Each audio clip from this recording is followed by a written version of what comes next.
Hello, everyone. Welcome to the recording. I'm going to let our live participants in soon. I just wanted to give you a warm welcome to the online Profound Leadership training. It's really exciting to have you here, and I look forward to sharing with you this evening and in the future.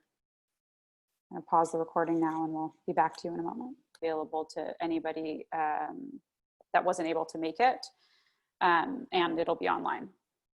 So leadership is something that we think about, I think sometimes often outside of ourselves. And my invitation is really to invite you guys to look at leadership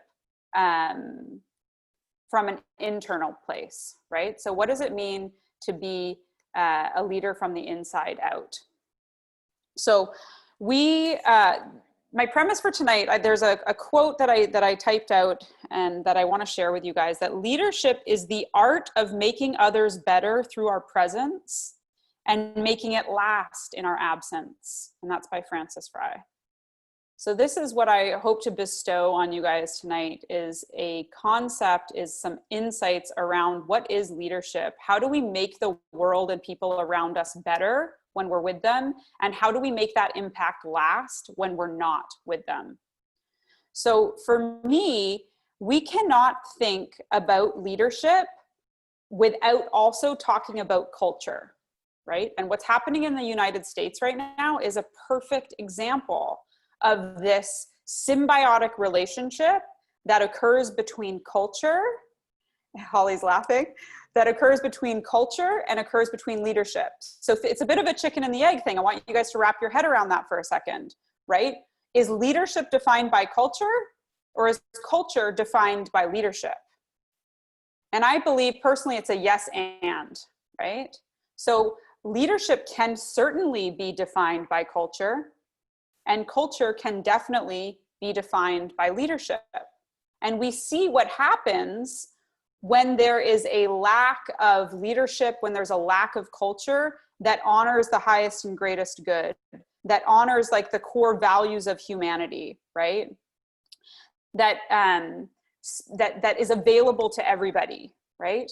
And so we have so I'm going to get into culture for a little bit, because I think that when we feed our leadership, we enhance our culture. When we feed our culture, we enhance our leadership. So again, I really believe that this is a symbiotic relationship, right? And so there is personal leadership, right? How do you show up for yourself? And when we show up for ourselves, it gives us permission to show up for others, right?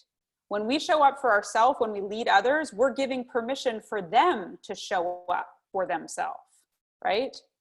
So we have a personal culture. We all have a personal culture, right? This is like the essence of who you are, right? And then we have a collective culture, right? And sometimes I like to joke, you know, like I live in Canada, and Canada may be a country and there's a specific culture within Canada, but within Canada, there's so many subcultures. And I say this from having lived in the prairies, which is a very different culture from living on Vancouver Island, which is a very different culture from living downtown Toronto, right?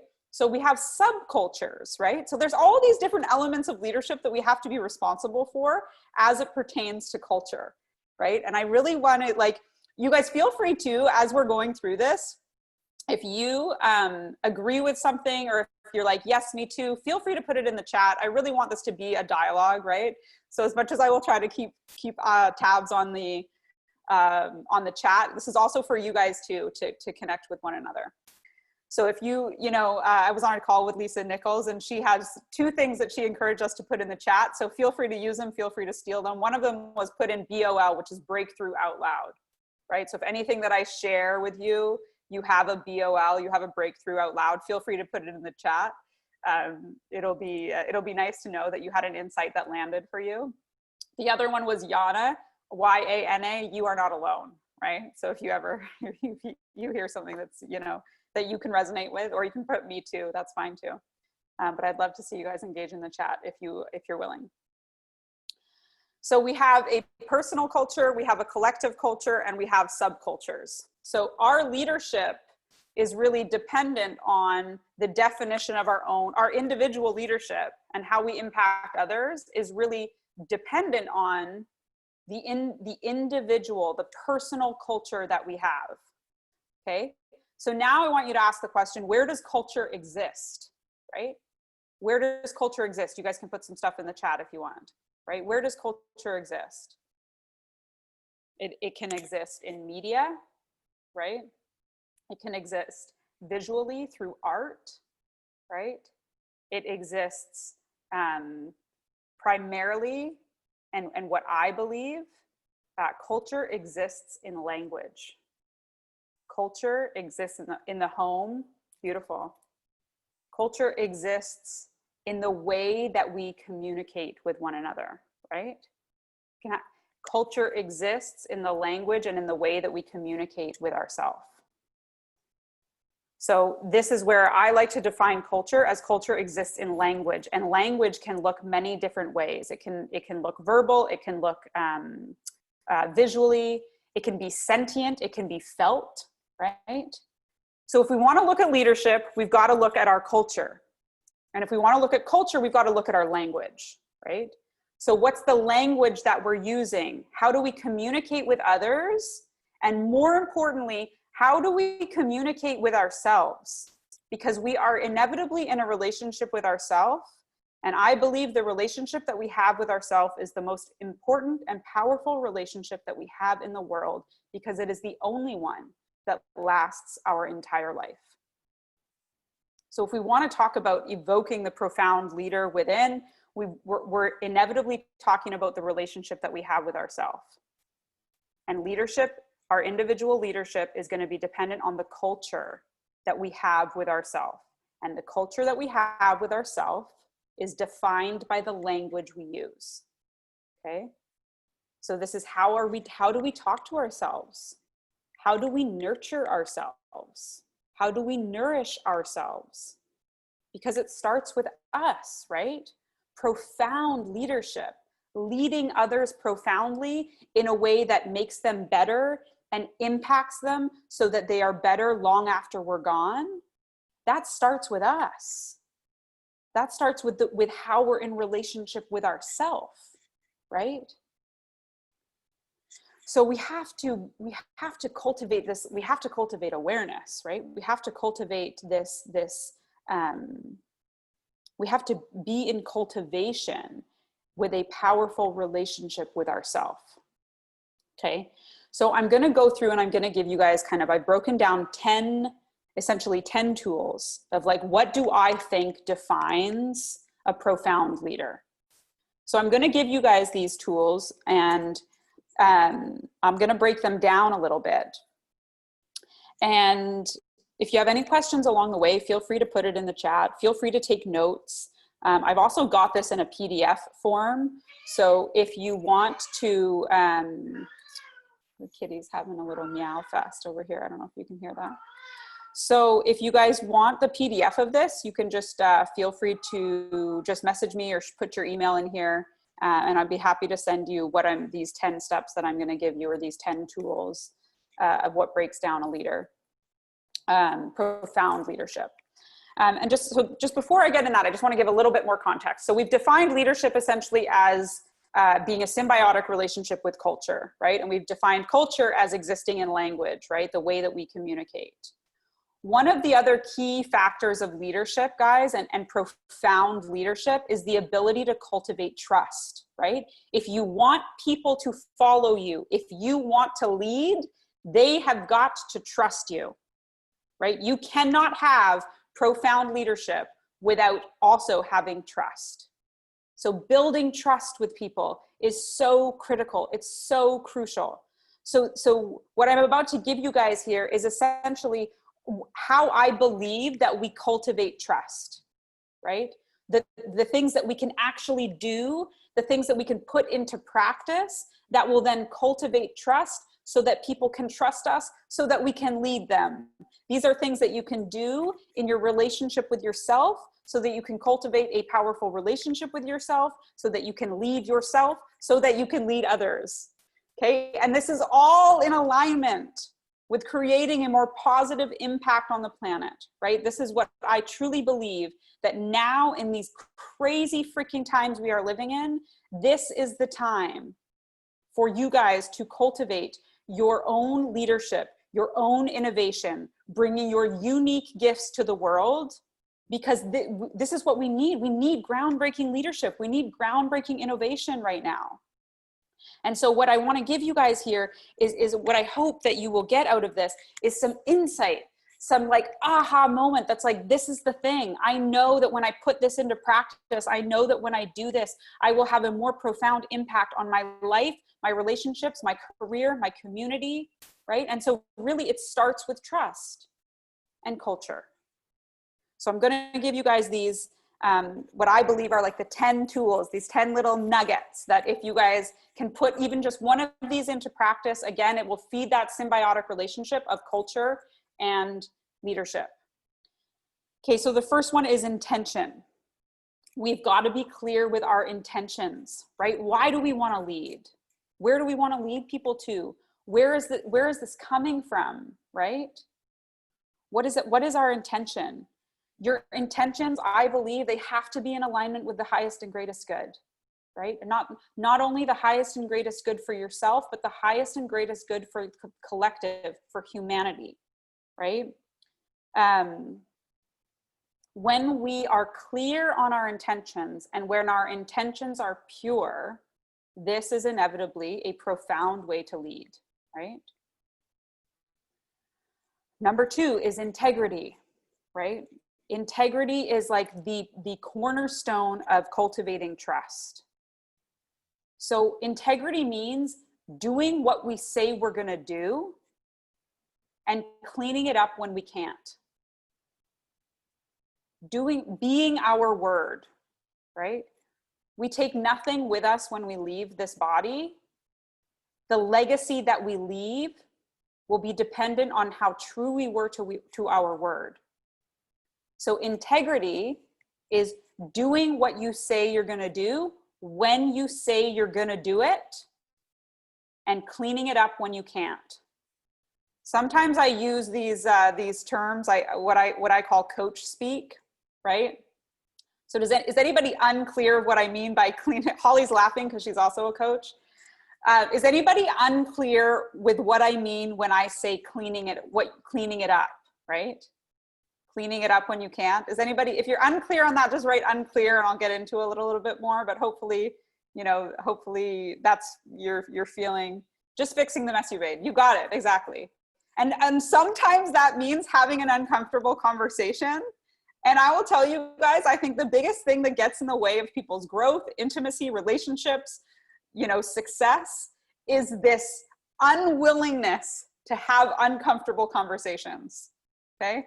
So this is another, we'll get into this a little bit more, but this is another quality of profound leadership, is the ability to have uncomfortable conversations, the willingness to have uncomfortable conversations, right? The willingness to get messy when we need to, and cleaning it up when we need to. That's coming back to our integrity, right? Doing what we say we're going to do when we say we're going to do it, and cleaning it up when we can't. Just need to take a little sip of water here, folks. Great. So that's integrity. Capability. So we need to know that in order to be in profound leadership, we have to have capability. We have to know, thank you, Holly. We have to know what we're capable of, and we have to know what we're not capable of, right? So know when you can deliver and know when you can't.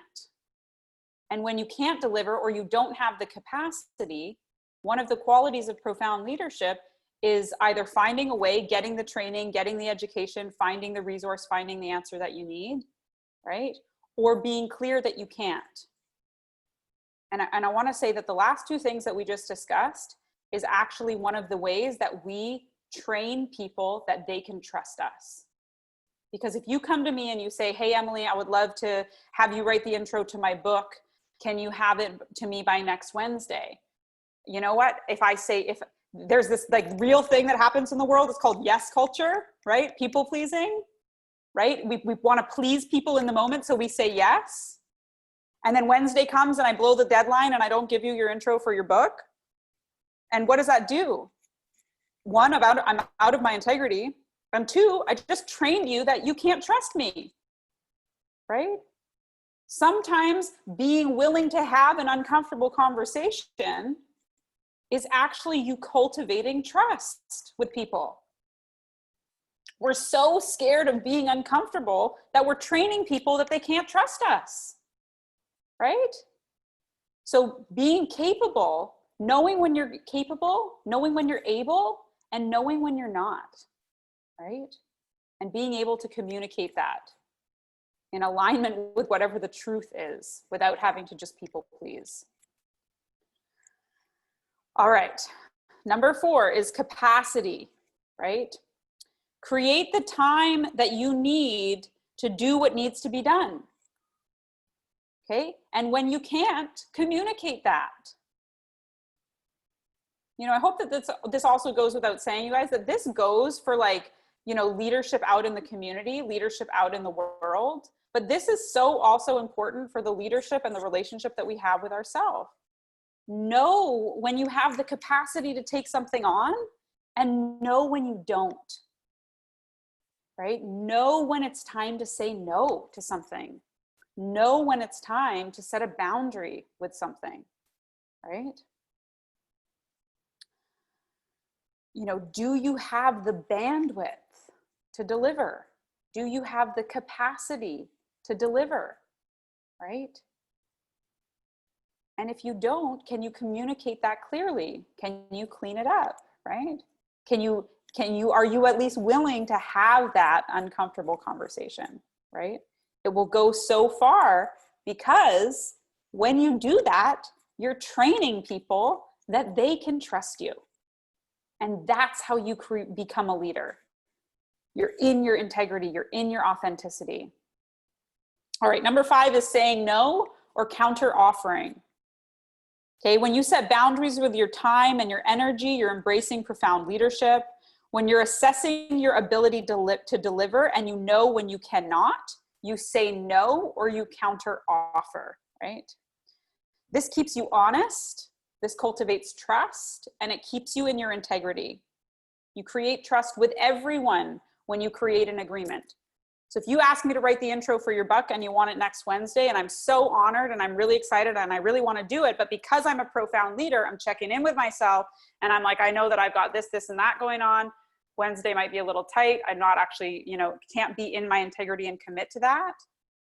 But I really want to do it for you. So you know what? I can't do it by Wednesday, but I can have it to you by Friday afternoon, right? So that's the counter offer. So know when to say no and know when to counter offer and know when to say yes. I hope that one's obvious. Know when to say yes too, right? If you have the capacity, you have the capability, you've got the bandwidth, you're on board, you're in your integrity, you can say yes. And if you can't say a wholehearted hell yes to something, know when you need to say no and know when you want to counter offer or when you can counter offer, right? Okay. Number 6 is empathy.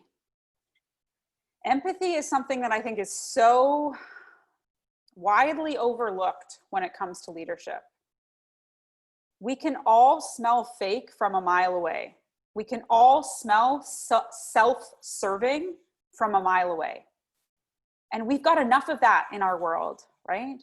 These are not the leaders that I believe that you guys want to evoke from yourself, that the leaders that you guys want to become. Otherwise, I really don't think you'd be here. You probably wouldn't be attracted to me very much as a person or a teacher or a leader, right? So empathy is really being able to know that it's not all about you, right? That you have the highest and greatest good for the collective at heart. People have to know, people have to feel that you are not just in this for yourself, right? So that comes back to you being able to check in with what are your intentions, right? What are your intentions? What do you really want? And there's no right or wrong or good or bad. It's just if you want to be a profound leader, chances are you're going to have a lot more success when you're practicing empathy, when you have an intention that serves the highest and greatest good for everyone, for the collective. Right? And it's okay to serve yourself along the way, by all means. We've all got, you know, bills to pay and kids to take care of and, you know, food to put on the table. But what's your greater vision, right? What's the greater vision? And what's the reason that you want to step up into your leadership? What's the reason that you want to cultivate trust with people? What's the reason that you want to be proud of your personal culture, of the collective culture, and how you contribute to that, right? So empathy. You can't be in it just for yourself. You've got to be looking out for others. This is, again, quality of a profound leader. Okay, number 7, I love this one, also like typically overlooked a lot, is logic, right? Your ideas as a leader have to be logical and you have to be able to explain them, okay? People aren't going to follow or be inspired by confusion. Jen says, ha ha ha, my weakness. Well, so logic, it simply means that your ideas have to make sense and you have to be able to communicate your ideas clearly, right? This is all logic is, right? So keep it, you know, the KISS, keep it super simple. Keep it super simple. Your logic has to make sense and you have to be able to communicate it clearly, okay? Number 8, I love number 8, is authenticity. Be you. Be you. There is no one else on the planet that can bring to the world what you can bring to the world. And when you give yourself permission to be the good, the bad, the epic, the ugly, the messy, the human, the dirty, the, you know, profound, the all of it, bring all of it, right? That's what inspires people. And it inspires people because what you're doing is you're giving them permission to also fully just be themselves. When you're in the practice, and I say very specifically a practice, because we're going to forget this. We forget this thing called authenticity. We think we have to do it like Sally, who's having, you know, abundant success over there. I got to do it like Sally. Or we think that, you know, Joe did it this way, so I need to do that. Or, you know, Tom showed up in the meeting in that way, so I want to show up in the meeting that way, right? We look outside of ourselves for these answers. I'm not saying that you can't learn from other people, that there aren't tools, there aren't, you know, values that can be learned or bestowed on you. But at the end of the day, you've got to have this relationship with yourself and you've got to give yourself permission to be yourself, to be you. When you give yourself permission to be all of you, you simultaneously give permission for others to be all of who they are as well. It's like such a buzzword these days, like authenticity, authenticity, right? But I wanna ask you, what does that mean to you? What does it mean for you to show up for you? Devaya says, do not copy others, embody the tools that they use. Totally, right? It's like, what's a tool? What's a tactic? What's a tactic? I feel like sometimes has a negative connotation. What is a learning and insight? And then how can you adopt it for yourself, right? How can you use that? What's your version of you using that? What does it look like for you to use that? And it's so powerful because it gives people permission for them to just be fully themselves. And I say that this is a practice because there are times where you're going to forget and you're going to want to do it like Sally and Tom and Joe, right? And then it's not going to work and you're going to be like, but I did it like Sally and Tom and Joe. Right, maybe it didn't work because you didn't bring your own flavor to it, your own special sauce, right? And again, I say it's a practice because there's this part about, you know, You have to be in the practice of continuing to come home to yourself. You were gifted this unique, full body experience.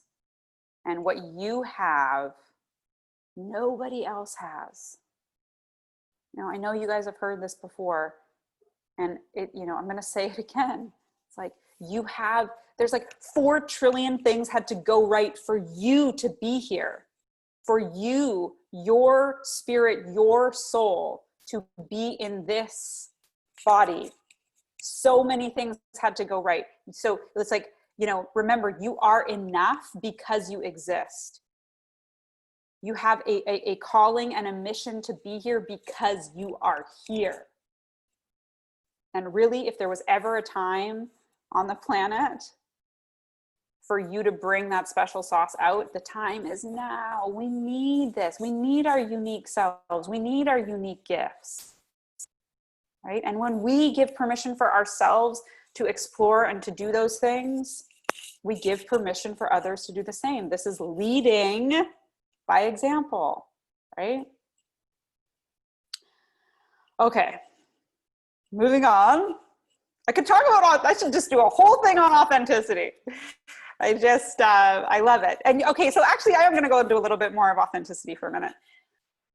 So in my journey, particularly over the last 2 years, some of you guys may know that, I stopped drinking and stopped smoking weed, essentially got sober. I'm going to talk more about this. Tomorrow's my 2 years. Thank you. And I'm going to do some more videos, or I'll do a video about it. I'll share a little bit more of my story around what this 2 years have been like. But I have been off of all alcohol and marijuana for 2 years. I did do one ceremony, which I'm going to talk about in my video tomorrow. So technically I had an evening where I actually was not sober. So now I'm in this new relationship with myself around sobriety, because I'm like, well, can I say that I've been, can I say that I've been sober for 2 years? Anyways, this is a different video. Tune in tomorrow. I'm going to get into that. But I have consciously not partaken in any alcohol or marijuana, which were my 2, vices, crutches. And one of the things that I learned so powerfully over the last 2 years was the power of sharing my story, the power of vulnerability. So we cannot be truly authentic if we are not also willing to be vulnerable, right? Vulnerability to me simply means telling the truth, showing up for yourself, not abandoning yourself. And so, thank you, guys. I can't wait to do my video tomorrow and to just, rant on all of that. I really appreciate all of your hearts and well wishes on that. But that's one of the biggest things that I've learned about leading, about connecting with people, is really this, the power in vulnerability. It's the thing that connects us. When I give you this little glimpse into my heart, into my soul, into my experience, right? It connects us. And it gives you permission to be in your mess, in your, shame, in your guilt, whatever it is that you're carrying. I started doing lives a couple years ago a lot, and I started being really open about the fact that I've had 2 abortions. Super freaking scary for me to out myself like that, particularly because I'd been calling myself a fucking murderer for 15 years, right? When I shared that story, do you know how many doors opened up for other women to reach out and to share it with me, or to, just allowing people that little glimpse into my soul, into my heart, into my life experience, because being alive is messy. Being a human is messy. So if we want profound leadership, we've got to be willing to share our mess, and to know that despite all of it, we're still worthy, we're still enough, we can still lead, we still can create impact. So one of the ways that I honor authenticity, I want to gift this to you guys right now. I'm going off script a little bit. When I am in my authenticity, when I'm telling the truth, it means I'm not abandoning myself. Okay, I'm not people pleasing. I'm not just saying yes. I'm not just saying what somebody wants me to say. I'm not just stepping over something to make it all okay. And my biggest tool for this is I ask myself the question, what would feel good for me right now? What would feel good for me right now? And doing that. Maybe it means saying something. Maybe it means having an uncomfortable conversation. Maybe it means taking a bath or drinking a glass of water. Maybe it means being silent, withdrawn. If you want to be in the practice of not abandoning yourself, ask yourself keep being in the practice of asking yourself the question, what would feel good for me right now? And do that. So this is, again, how I stay in my authenticity, right? I stay in my authenticity by not abandoning myself. I don't abandon myself by continuing to ask myself the question, being in the inquiry of what would feel good right now. All right, number 9 is agreements.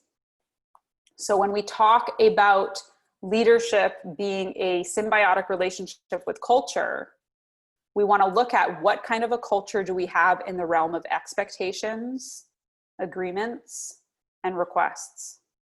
Okay, a lot of our default, a lot of humanity's default is being in having a culture of expectations. It's like, you should just know what I'm thinking. You know, my partner should just be a certain way because they should just know, because that's my partner. You know, or in a work environment, it's like, they should just know what that deadline is, right? So there's literally cultures of expectations. And when expectations are not met, we typically withdraw ourselves. We get hostile, even energetically. We withdraw ourselves emotionally. We withdraw ourselves from communication in an effort to get people to conform to our expectations. This is what we're doing. This is the default. This is where if you're not creating consciously, you're creating from default. And if you're not consciously cultivating a culture of agreements, you are more than likely cultivating a culture of expectations. And the problem with expectations is, like, if this is the bar of expectations, right? If expectations are met, nobody talks about it because the expectation was met, and then things just keep moving forward. If the expectation isn't met, we're met with like a low vibe, low frequency, disappointment, frustration, misalignment, right? So this is where, like, having a culture of expectations is like shooting yourself in the foot, because if they're met, nothing happens. And if they're not met, then it's just like low vibes all around, right? Glad you like that one, Jen. So what we want to do is just notice when we are in cultivating a culture of expectations, right? One of the ways that you can check in with if you're in this culture of expectations is what are you complaining about, right?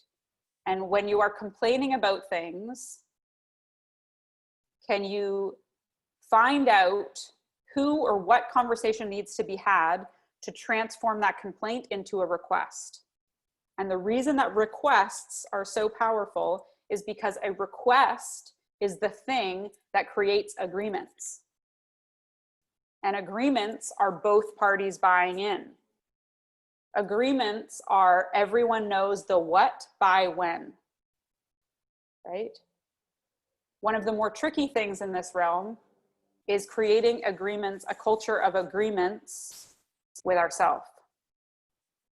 I am infamous for putting things in my calendar that have only to do with me, and then choosing not to do them because I want to go do something else or go have breakfast with my girlfriend, or right. And so this is Catherine's on the same page, right? So this is the thing, it's like, okay, we don't need to blame, shame, berate ourselves for it.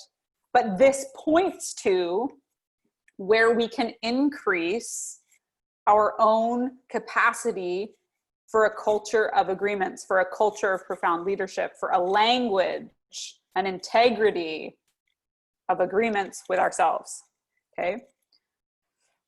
So agreements, we want to create a culture of agreements as opposed to expectations. And most people, if they're not consciously cultivating a culture, lots of C words, guys. If we are not consciously cultivating a culture of agreements, we are more than likely defaulting to expectations. And expectations inevitably lead to disappointment. They lead to emotional withdrawal in an effort to get people to conform to our expectations. And then we start complaining, and that's your cue.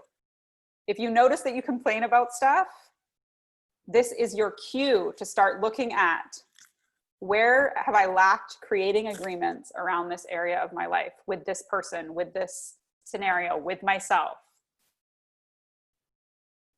This is always the hardest place to do the work, guys. But if you're willing to do this work, then you can do this work, right? You can do the collective work. You can lead collectively, but it starts with us, right? Profound leadership has got to start with us and our own culture of leadership. So that brings us to number 10, which is requests, right? Cultivating the ability to make requests, getting in the habit, getting in the practice of making requests, right? Because of the request is the thing that creates agreements, right? And one of the most powerful things that you can do with requests is look at where you are complaining. What are you complaining about in your life?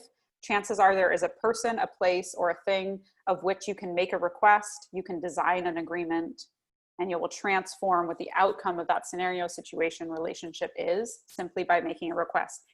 Here's another place where people inevitably avoid having uncomfortable conversations because they don't want to ask for what they want to create the agreement that they need to create the thing that's going to get them the thing, right? So where you've got to bring that willingness to have uncomfortable conversations back, Jen's laughing, where you got to be willing to bring that back to your willingness to get a little bit uncomfortable, right? Profound leadership is part of it, is the ability, the willingness to just dive in, to get messy, to get a little bit uncomfortable. Usually these things we make up in our imagination, they're worse in our imagination than they actually are in real life, right? So if you can, I could go on and on. You guys could probably write 20 more, qualities of profound leadership. This is just literally scratching the surface. So just that, the willingness to be uncomfortable. I think one of the other, qualities that's not on here that maybe I should have put it on here was courage. Being a profound leader means being courageous, right?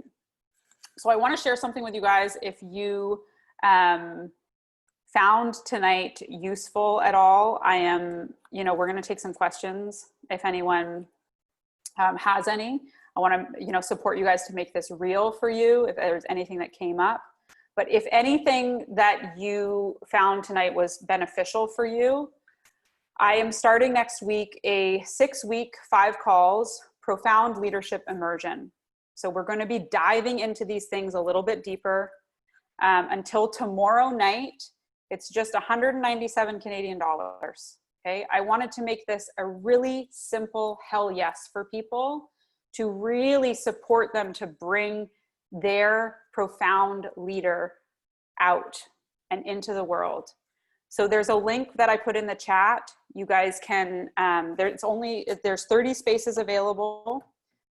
After tomorrow night at 9 o'clock, it'll go up to $333. There's going to be 5 calls over 6 weeks. We're going to be diving into this stuff more in depth. We're going to be supporting you to cultivate your own individual culture, right? What is it? What does your individual, authentic, personal culture look like? And how does that feed you as a profound leader? And then how and where are you developing leadership skills that will also then support your individual culture? Nicole, you need more about expectations. Why not and how not, please? I'm not clear on that. Nicole, you can unmute yourself if you want, and I'm going to unmute you and you can ask that question. Oh, you have to unmute yourself actually, or you can clarify in the chat more. And this is the other thing. Well, over the course, okay, you're unmuted now. Come, give it to us, sister. Oh, when you said send me questions, I know you were talking about moving on later, but I sent that immediately because when you were talking about having requests and agreement rather than expectations. I just kept rolling back to how expectations can kill a relationship, Yep. but how without expectations you can't parent.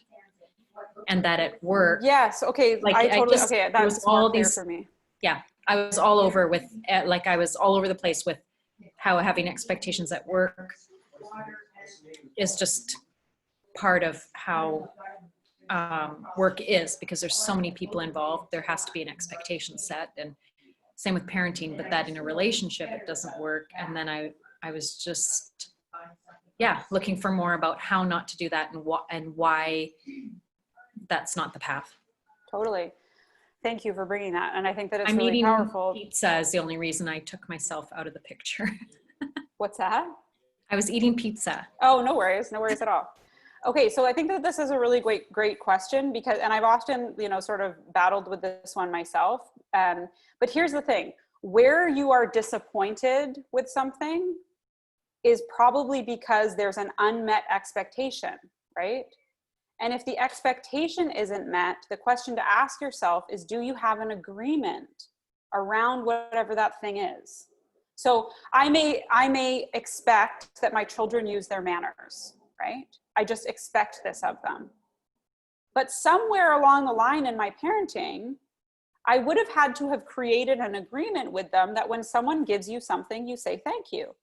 Or when you ask for something, you say please, right? Somewhere along the line, I created that agreement with them. So we might look at expectations from this place of that you can have an expectation of someone or something after you've created the agreement. But until the agreement's been created, if you're living only in a culture of expectations, you're probably bound to be disappointed because both parties haven't bought in. And that means that you're left, there's guesswork, you're left to the guesswork. Does that answer your question? And this is the same thing in the workplace, right? Okay, thanks, Tavaya, for that. So grateful for you to be here. Thank you so much, sweetheart. Yes, I will send you that PDF too. Oh, and there's your email, so we can all keep in touch with you. Thank you, Tavaya. Okay, so this happens so much in the workplace too, where we think we have there's expectations that aren't met, right? So this is where, like, even from the get-go, and this is where it's really an HR issue, Nicole. So this is why, like, I bring this work to teams, right? Because so many workplaces have a culture of expectations. And unless you have both parties buying in, unless when you got hired, right, you were very clear on what your job description was, and you agreed to those terms, you agreed to those deliverables, then there may have never been any agreements set in place. And so here's the thing, when we are left disappointed, again, it likely means that we have when we have an expectation that hasn't been met. If your boss is angry with you for X, Y, and Z, he has an expectation or she has an expectation that hasn't been met. And so this is where we have to bring that courage and that willingness to have an uncomfortable conversation to the table. And you guys, I really support you to actually use this language, right? I noticed that you had an expectation of me to deliver this X, Y, Z, and I didn't deliver on that because I wasn't clear that we needed it by, 5 o'clock on Tuesday or whatever it was, right? Bring this language, bring the language and the distinctions of expectations, agreements, and making requests. And where you notice maybe people are complaining about you, or you're complaining about them, or maybe you're noticing some like background conversations with people, you can support your colleagues and friends and people that you're in relationship with, romantically, platonically, or otherwise. You can bring these distinctions to them, right? It's language that most of us can understand. There's an unmet expectation because we didn't have an agreement. So I would like to request that fill in the blank, right? Use this language, use these words, right? Maybe don't use the cleaning up part unless it's really clear that you gotta, get back into your integrity by having an uncomfortable conversation. Okay, that was a very long-winded answer to your question. Was that clear? Does that give you some tools potentially to take to the workplace? Is it clear on in the parenting aspect too? Hold on, you have to unmute yourself though. Yeah, I think so. I mean, that's passed me by largely, right? I'm looking at adults and navigating differently now, but Yeah. And you know what? You're always allowed to redesign your agreements. You're always allowed to, you know, check in with where you might have an expectation and actually get curious about, did we have an agreement around this, or did I have an expectation? Right? And I think that, you know, Nicole, you're right. I really do think that there is a distinction between like having an expectation, if we're going to use that word, after you've created an agreement. Because after you've created an agreement, I do expect you to follow through on what you said you were going to do. And I guess technically that is an expectation, but we don't want to have expectations without first having an agreement. Does that make sense? Cool. Anybody else have any other questions? House rules. Yeah. Is everybody clear on what those are? Cool. That's the distinction. Awesome. Okay, cool. Well, I think that, you know, anybody have anything else that they want to bring to the table? Anything that's unclear, anything unsaid, anything looming? Shauna, the 5 calls are happening on Wednesdays from 5:30 to 6:30. They are all recorded. Okay, so again, you do not actually have to attend live. If you do, you might get some more value only because you can bring your own individual story to the table. But they'll all be recorded and distributed, and you have access to them for life. So yes, but Wednesdays from October 14th to November 18th, and there's no call on November 11th. Okay. And you know, you guys, like, I'm not a salesperson, but I will say that this is like a really valuable opportunity for you to come and do this. I typically charge more than, you know, $200 for an hour session. So you're getting 5 hours and a community and a really in-depth supportive process for less than $200 if you register before tomorrow at 9 p.m. Pacific time. And then it's 333 after that, and it's open to 30 people. We may or may not get that many, and that's fine. But this will be the premise, all the stuff that we talked about tonight, and then how you can practically put that into practice, how you can define what your own personal culture is, and then how that you can start sort of living in alignment with that. Anybody else have any other questions? Well, I want to thank you guys all for being here. This was a delight to spend this time with you. I acknowledge you and honor you for being curious and for taking some time to, create some of this insight for yourself. You're so welcome, Alan. You're so welcome, Jen. Thank you, Shauna. Thanks, Catherine, Holly. So great, you guys, to spend this time with you. Look out for these. I'm going to do these more on some other topics. So I think you guys have given me that authenticity should probably definitely be one. So look out for that. And thank you guys for taking your time to be here tonight. And if you want or need any support now, in the future, if anything comes up, you know, we always say the coaching happens after the calls. So you may notice some of this stuff start to bubble up in your life over the next little bit. So I'm totally here for you guys. I'm sure you all know how to find me. Either through Meetup or Facebook or Instagram or text or whatever medium you choose. So thanks again for being here. I know I wish we could be together in person too, Nicole. This really is just, you know, the next best thing. Yes, I will send you guys that PDF. I'm going to stop the recording now. Thank you guys all who are watching on the replay. Thank you for being here.